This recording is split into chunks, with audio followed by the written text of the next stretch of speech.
said, we came in and the students were working on building their net. And like you said, some were kind of struggling. Yes. Just because they couldn't get it perfect, right? And so we're going to chat. So, I mean, a lot of great things. Your Cubs were awesome. They were right on track. Yeah.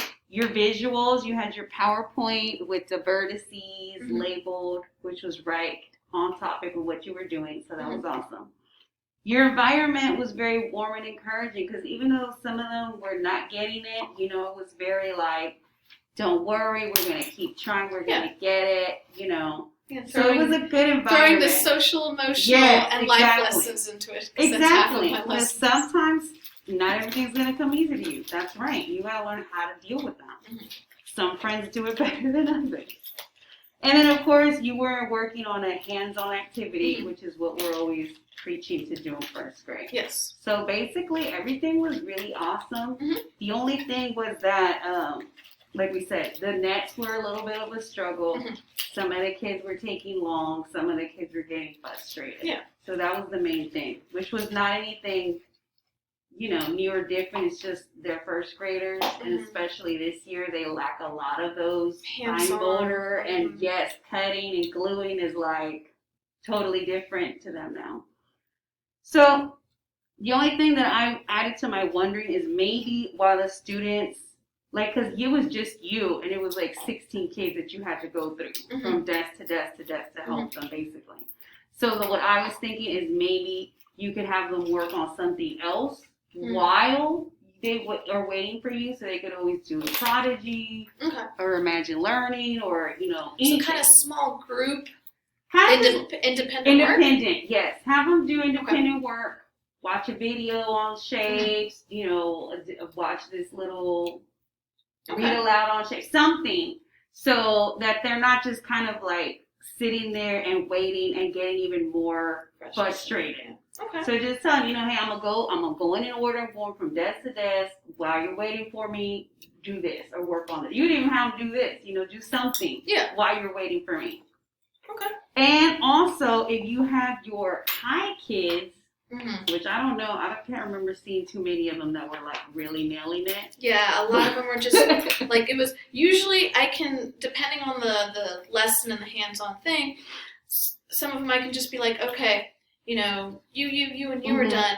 You can go help these students, and it works out just well with that. But this one, they almost 90% of them were struggling, and those that weren't struggling, it was taking off their attention and focus, so I don't feel like they would be able to help other students. I feel like, especially that hands-on part, I feel like that's a lot more difficult to have someone help them with. Yeah. Like, they can explain the concept, but...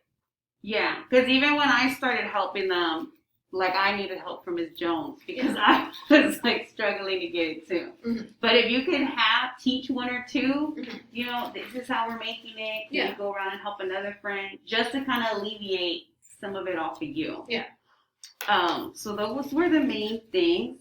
And then just, of course, your lesson pacing, your timing, because I know you probably did not plan that it would take as long as it did. I have these visions in my head of how it's going to go, and of course, it never goes the way it's planned. That's teaching, right? Yes. That's being just, you know, responsive on the spot.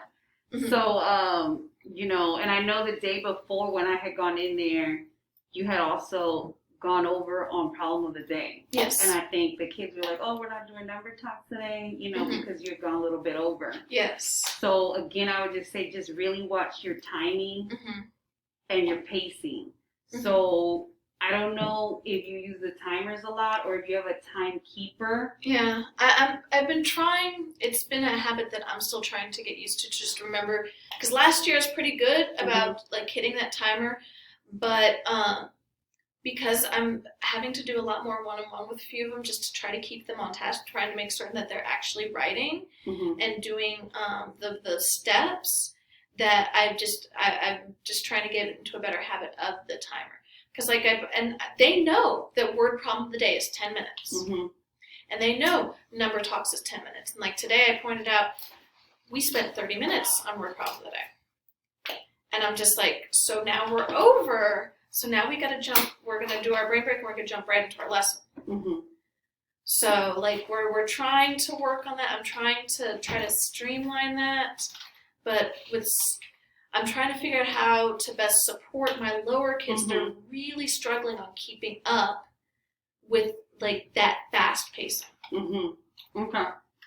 Okay. And I can see that because I do see that you have some that are very with it, Mm-hmm. and then you also have some that you need to be like right there. Sorry, Miss Vallejo. Hey, Miss Torres. Wilson. Yes.